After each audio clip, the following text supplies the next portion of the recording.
Hello साथियों, जय श्री राम। आप सभी साथियों का हमारे इस यूट्यूब चैनल में स्वागत, वंदन, आभार। हम एसएससी जीडी के इम्पोर्टेंट प्रश्न करने जा रहे हैं। साथियों, याद रखना, यदि हम यह मानते रहें कि जिंदगी दुखों भरी है तो हम दुखों की ओर आकर्षित होते रहते हैं, और यदि हम यह मानते हैं कि जिंदगी बहुत खूबसूरत है, खुशियों से भरी पड़ी है, तो हम खुशी, आनंद और मस्ती की ओर आकर्षित होते रहते हैं। इसी को आकर्षण का नियम कहते हैं। इसलिए हम जिस चीज़ पर अपना ध्यान केंद्रित करेंगे वह हमें मिलेगा, 100% मिलेगा। वो कहते हैं ना कि किसी चीज़ को यदि हम शिद्दत से चाहते हैं तो पूरी कायनात आ जाती है उसको हासिल करवाने के लिए। तो दोस्तों, शिद्दत के साथ मेहनत करनी है, दम लगा के मेहनत करनी है। अपने माँ बाप का सपना और अपना सपना हमें पूरा करना ही है। इसके लिए हमें चाहे जो करना पड़े हम मेहनत करेंगे। तो दोस्तों, आपके सामने ये हमारे एसएससी जीडी के इम्पोर्टेंट जीके का प्रश्न आपके सामने। सारे जहां से अच्छा हिंदुस्तां हमारा गाने के रचयिता कौन है? राम प्रसाद बिस्मिल, इकबाल, रविंद्रनाथ टैगोर या फिर बंकिम चंद्र चटर्जी? आपका आंसर हो जाएगा इकबाल। दोस्तों, यदि कोई आपसे पूछे राम प्रसाद बिस्मिल का असली नाम क्या था, तो उनका असली नाम राम प्रसाद सिंह तोमर था। जी हाँ दोस्तों, राम प्रसाद बिस्मिल का असली नाम राम प्रसाद सिंह तोमर था। ये मध्य प्रदेश के निवासी थे। इनकी यदि कोई रचना पूछे तो इनकी थी रचना और सरफरोशी की तमन्ना अब हमारे दिल में है, ये इन्होंने दिया था। रविंद्रनाथ टैगोर की रचना तो आपको मालूम है, इन्होंने राष्ट्रगान की रचना की थी। बंकिम चंद्र चटर्जी की भी तो कोई रचना ऐसे इंपॉर्टेंट नहीं जिसके बारे में आपको से बताएं, तो ये थी कुछ इंपॉर्टेंट रचनाएं। कलिंग युद्ध ने अशोक को किस प्रकार प्रभावित किया? युद्ध न लड़ने का निश्चय किया, अपना राज्य त्याग दिया, संपूर्ण भारत को जीतने के लिए युद्ध छेड़ दिया, या फिर सत्ता के मद में पागल हो गया? आंसर हो जाएगा युद्ध न लड़ने का निश्चय किया। अगला प्रश्न, गुड फ्राइडे किससे संबंधित है? ईसा का जन्म, ईसा की सूली, ईसा का पुनर्जन्म या फिर अंतिम भोजन? तो आंसर हो जाएगा गुड फ्राइडे।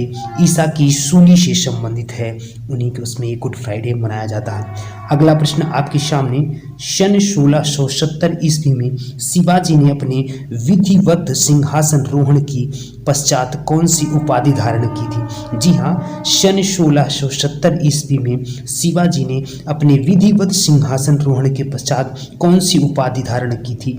सम्राट की, महाराजाधिराज की, देवनाम की या फिर छत्रपति की? तो शिवाजी ने छत्रपति की उपाधि 1670 ईस्वी में धारण की थी। अगला प्रश्न आपके सामने, तुगलक वंश का अंतिम शासक कौन था? जी हाँ दोस्तों, तुगलक वंश का अंतिम शासक कौन था जिसके शासन काल में 1398 ईस्वी में तैमूर लंग ने भारत पर आक्रमण किया और लूटपाट की? दोस्तों, फिर से मैं एक बार प्रश्न आपको सुना देना चाहता हूँ, बता देना चाहता हूँ। तुगलक वंश का अंतिम शासक कौन था जिसके शासन काल में 1398 ईस्वी में तैमूर लंग ने भारत पर आक्रमण किया और लूटपाट की? Option A Muhammad Tughlaq, option B Ghiyasuddin Tughlaq, option C Nasiruddin Muhammad या फिर ऑप्शन डी फिरोज तुगलक? आपका आंसर हो जाएगा नसरुद्दीन मोहम्मद। तुगलक वंश का अंतिम शासक था जिसके शासनकाल में 1398 ईस्वी में तैमूर लंग ने भारत पर आक्रमण किया और लूटपाट की। अगला प्रश्न आपके सामने, आगरा नगर को तत्कालीन भारत की राजधानी सर्वप्रथम किस मुस्लिम शासक ने बनाया? जी हाँ दोस्तों, आगरा नगर को तत्कालीन भारत की राजधानी सर्वप्रथम किस मुस्लिम शासक ने बनाया?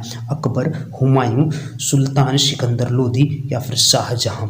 सुल्तान सिकंदर लोधी ने आगरा नगर को तत्कालीन भारत की राजधानी सर्वप्रथम मुस्लिम शासक था वो जिसने आगरा को तत्कालीन भारत की राजधानी बनाया था। अगला प्रश्न आपके सामने, गायत्री मंत्र का सर्वप्रथम उल्लेख कहाँ मिलता है?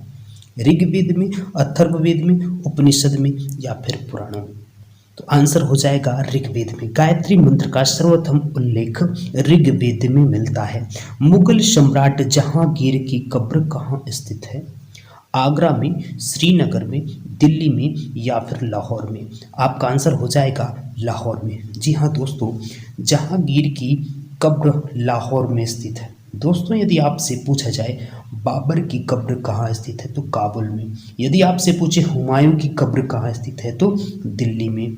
यदि कोई आपसे पूछे अकबर की कब्र कहाँ है तो आगरा में। ये कुछ आपको ध्यान रखने हैं कि किन मुगल सम्राटों की कब्रें कहाँ स्थित है। एक बार फिर से आपसे रिपीट कर देना चाहता हूँ, आपसे बाबर का पूछे काबुल लगाइएगा, काबुल अफगानिस्तान की राजधानी है। हुमायूं की कब्र दिल्ली में स्थित है। आगरा में अकबर की कब्रिस्तान स्थित है। अगला प्रश्न आपके सामने, किस मुगल सम्राट के शासनकाल को स्वर्णिम युग कहा जाता है। यदि कोई आपसे पूछे मुगल साम्राज्य की स्थापना 1526 में हुई थी, बाबर ने की थी। लोधी वंश का उस समय शासन का अंत होता है। इब्राहिम लोधी को हराने के बाद बाबर ने मुगल साम्राज्य की स्थापना की थी। तो इस प्रश्न का आंसर क्या होगा दोस्तों, किस मुगल सम्राट के शासनकाल को स्वर्ण युग कहा जाता है। अकबर, जहांगीर, औरंगजेब या फिर शाहजहां। आंसर हो जाएगा शाहजहां के काल को स्वर्णिम युग कहा जाता है। बुलंद दरवाजा निम्नलिखित में से किससे संबंधित है। शेरशाह से, अकबर से, जहांगीर से या फिर बाबर से। शेरशाह, बाबर, अकबर या फिर जहांगीर। आपका आंसर हो जाएगा अकबर। बुलंद दरवाजा अकबर से संबंधित है। किस राज्य में हीराकुंड बांध स्थित है। जी हाँ दोस्तों, हीराकुंड बांध किस राज्य में स्थित है। उत्तर प्रदेश, उड़ीसा, मध्य प्रदेश या फिर पंजाब। आंसर हो जाएगा उड़ीसा में। हीराकुंड बांध महानदी नदी पर बना हुआ है। जी हाँ दोस्तों, यदि आपसे कोई पूछे भाखड़ा नांगल बांध कहाँ स्थित है। भाखड़ा नांगल बांध हिमाचल प्रदेश में सतलुज नदी पर स्थित है। दोस्तों यदि आपसे पूछा जाए टिहरी बांध कहाँ स्थित है। दोस्तों टिहरी बांध भागीरथी नदी पर उत्तराखंड में स्थित है। अगला प्रश्न आपके सामने के बीच में आपको एक्स्ट्रा कुछ नॉलेज में देता जा रहा हूँ, इसको आपको नोट करते हुए चलना है और सुनते रहना है। अलमाटी बांध निम्नलिखित नदी पर है। जी हाँ दोस्तों, अलमाटी बांध निम्नलिखित नदी पर कावेरी, महानदी, गोदावरी, कृष्णा। आंसर हो जाएगा कृष्णा। दोस्तों मैं एथेंटिक चीज़ें ही बता रहा हूँ, ज़्यादा डाटा वैसे भी मैं देना पसंद नहीं करता हूँ। जितनी चीज़ें इम्पॉर्टेंट हैं वही मैं आपको बताऊँगा। तो दोस्तों अलमाटी बांध कृष्णा नदी पर बना हुआ है और कृष्णा नदी पर एक और इम्पॉर्टेंट बांध स्थित है, उसको भी लिख लेना है साथ के साथ, नागार्जुन सागर बांध। ठीक है। अगला प्रश्न आपके सामने, तिब्बत के पठार की रीढ़ किस श्रेणी को कहा जाता है। कैलाश, जास्कर, लद्दाख या फिर काराकोरम। आंसर हो जाएगा काराकोरम को तिब्बत के पठार की रीढ़ श्रेणी को कहा जाता, मतलब किस तिब्बत के पठार की रीढ़ किस श्रेणी को कहा जाता। आंसर हो जाएगा काराकोरम। अगला प्रश्न आपके सामने, कोपेन के जलवायु विभाजन के अनुसार भारतवर्ष के दक्षिणी मध्यवर्ती भाग की जलवायु है। BW, AW, CWG या फिर DFC। डायरेक्टली याद रखना है, AW जो जलवायु है वो कोपेन के जलवायु विभाजन के अनुसार भारतवर्ष के दक्षिणी मध्यवर्ती भाग की जलवायु है। अगला प्रश्न आपके सामने, मंगल ग्रह के संदर्भ में सही कथन का चयन करें। इसे नीला ग्रह कहा जाता है या फिर इसे पीला ग्रह कहा जाता है या इसे लाल ग्रह कहा जाता है या फिर उपर्युक्त सभी। आंसर हो जाएगा इसे लाल ग्रह कहते हैं। यदि दोस्तों आपसे पूछे सबसे बड़ा ग्रह कौन सा है, बृहस्पति। चमकता हुआ सबसे ज़्यादा ब्राइटनेस या फिर शाइनिंग स्टार किसे बोला जाता है, वीनस यानी कि शुक्र को बोला जाता है, जिसको अपन मॉर्निंग स्टार भी बोलते हैं। एक और प्रश्न नोट करिएगा, पृथ्वी के नज़दीक का सबसे पृथ्वी के नज़दीक का तारा सबसे नज़दीक कौन सा तारा है, प्रोक्सिमा सेंचुरी। नोट करिएगा, यदि ऑप्शन में प्रोक्सिमा सेंचुरी ना हो तो सूर्य टिक करिएगा, दोनों एक साथ नहीं हो सकते हैं। ठीक है, तो दोनों सूर्य और प्रोक्सिमा सेंचुरी, सूर्य से भी पहले प्रोक्सिमा सेंचुरी है। अगला प्रश्न आपके सामने, विक्टोरिया जलप्रपात किस नदी पर स्थित है। जी हाँ दोस्तों, विक्टोरिया जलप्रपात किस नदी से संबंध है, अमेजन, ज़ैम्बेजी, मिस्सौरी या फिर सेंट लॉरेंस। आंसर हो जाएगा जम्बेजी। विक्टोरिया जलप्रपात जैम्बेजी नदी से संबंध है। अगला प्रश्न आपके सामने, यूरेनियम के लिए भारत में जादूगोड़ा प्रसिद्ध है। जादूगोड़ा किस राज्य में है? मध्य प्रदेश, पश्चिम बंगाल, झारखंड या उड़ीसा? आंसर हो जाएगा झारखंड। दोस्तों यदि आपसे पूछा जाए कोलार गोल्ड फील्ड्स कहाँ स्थित है, तो आप बताएंगे कि ये कहाँ कर्नाटक में स्थित है। चांदी भारत में सबसे अत्यधिक कहाँ होती है? राजस्थान टिक करिएगा। कोई आपसे पूछ रहा कुद्रेमुख की खान कहाँ स्थित है, आप क्या टिक करिएगा? झारखंड।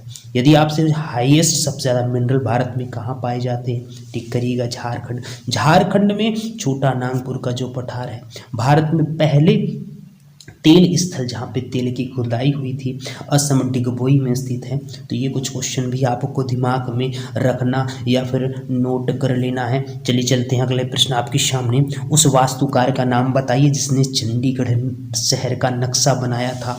ऑप्शन ए ले कार्बूजियर, या फिर लाइडाराइट, सरदार प्रीतम सिंह, या फिर हावेल। आंसर हो जाएगा आपका लेफ्टिनेंट कंबूजियर ने वो वास्तुकार थे जिन्होंने चंडीगढ़ शहर का नक्शा तैयार किया था। ब्रॉड गेज रेल लाइन की चौड़ाई कितनी होती है? 1000 millimetre, 1600 millimetre, 1676 millimetre, 1700 millimetre. Answer हो जाएगा 1676 मिलीमीटर। अगला प्रश्न आपके सामने, वायुमंडल का स्ट्रेटोस्फीयर निम्नलिखित में से किसकी परत से ढका हुआ है? हीलियम, ओजोन, हाइड्रोजन या फिर कार्बन? आंसर हो जाएगा ओजोन। दोस्तों एक प्रश्न आपसे और पूछा जाता है, ओजोन परत किस मंडल में स्थित है? तो समताप मंडल में ओजोन स्थित है। ठीक है, ध्यान रखिएगा। अगला प्रश्न आपके सामने, खासी और गारो जयंतिया की पहाड़ियाँ कहाँ स्थित हैं?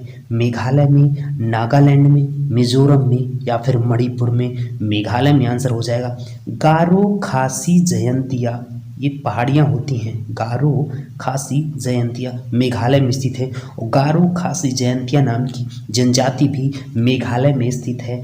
और इन्हीं पहाड़ियों के कारण मेघालय के चेरापूंजी मासिनराम में अत्यधिक बारिश होती है। दोस्तों इन्हीं पहाड़ियों में, क्योंकि इन पहाड़ियों का आकार एक चूल्हे की तरह होता है और हवाएं जाके वहाँ पे फंस जाती है, जिस वजह से वहाँ पे अत्यधिक बारिश होती है। चलिए देखते हैं अगला प्रश्न। ख्वाजा मोइनुद्दीन चिश्ती की दरगाह स्थित है। जी हाँ दोस्तों, ख्वाजा मोइनुद्दीन चिश्ती की दरगाह स्थित है अजमेर में, बनारस में, दिल्ली में या फिर हैदराबाद में? आंसर हो जाएगा अजमेर में। ख्वाजा मोइनुद्दीन चिश्ती की दरगाह स्थित है। देहांग अभ्यारण्य स्थित है अरुणाचल प्रदेश में, मेघालय में, मिजोरम में या फिर सिक्किम में? आंसर हो जाएगा अरुणाचल प्रदेश में। कंचनजंगा नेशनल पार्क सिक्किम में स्थित है। तो वो भी ध्यान दिमाग में आपको रख लेनी है बात। विश्व प्रसिद्ध थार रेगिस्तान किस राज्य में स्थित है? गुजरात, राजस्थान, पंजाब या मध्य प्रदेश? आंसर हो जाएगा राजस्थान। दोस्तों यदि पूछा जाए विश्व का सबसे बड़ा रेगिस्तान सहारा डेजर्ट कहाँ स्थित है? अफ्रीका महाद्वीप में स्थित है। चलिए चलते हैं। भारतीय राष्ट्रीय पशु है गाय, बाघ, हाथी या फिर हिरण? आपका आंसर हो जाएगा बाघ। इंदिरा गांधी नहर किस राज्य में निर्मित की गई है? गुजरात, राजस्थान, पंजाब या हरियाणा? आपका आंसर हो जाएगा राजस्थान में। इंदिरा गांधी नहर किस राज्य में स्थित है? तो राजस्थान में स्थित है। कोयला बहुतायत में कहाँ पाया जाता है? सिंगरौली, नागपुर या फिर झारिया में? तो कोयला बहुतायत में झारिया में पाया जाता है। क्षेत्रफल की दृष्टि से भारत का सबसे बड़ा राज्य कौन सा है? जी हाँ दोस्तों, क्षेत्रफल की दृष्टि से भारत का सबसे बड़ा राज्य कौन सा है? महाराष्ट्र, मध्य प्रदेश, राजस्थान या फिर उत्तर प्रदेश? आंसर हो जाएगा राजस्थान। दोस्तों यदि आपसे पूछा जाए जनसंख्या की दृष्टि से भारत का सबसे बड़ा राज्य कौन सा है, तो आंसर हो जाएगा उत्तर प्रदेश। जनसंख्या की दृष्टि से भारत का सबसे छोटा राज्य कौन सा है? सिक्किम। क्षेत्रफल की दृष्टि से भारत का सबसे छोटा राज्य गोवा, जिसकी स्थापना 1987 में हुई थी। ये सारी बातें आपको नोट करते हुए चलना है। हीराकुंड परियोजना किस नदी के पानी के उपयोग के लिए है? जी हाँ दोस्तों, मैंने आपको बता ही दिया था पहले भी जब ये बाद का प्रश्न आया है। तो ऑप्शन यमुना, गोदावरी, गोमती या फिर महानदी। आंसर हो जाएगा महानदी। सारे प्रश्न एथेंटिक और इम्पॉर्टेंट है, कोई भी ऐसा डाटा नहीं है जो कि कुछ बाहर का है। सारे इंपॉर्टेंट क्वेश्चन प्रीवियस ईयर में आए हुए क्वेश्चन है, विभिन्न एग्जाम में पूछे गए क्वेश्चन है। इसलिए आपको बढ़िया तरीके से जम के मेहनत करनी, क्योंकि हमें अपने माँ बाप का सपना साकार करना है। चलिए चलते हैं।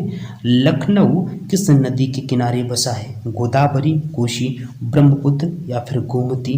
तो लखनऊ जो है वो गोमती नदी के किनारे बसा हुआ है। तो दोस्तों ये थे कुछ इंपॉर्टेंट प्रश्न। यदि हमारी वीडियो आपको अच्छी लग रही हो तो हमारे चैनल को लाइक, सब्सक्राइब और हमारे इस वीडियोज को आगे अपने दोस्तों तक शेयर जरूर करिएगा। Thanks for watching this video.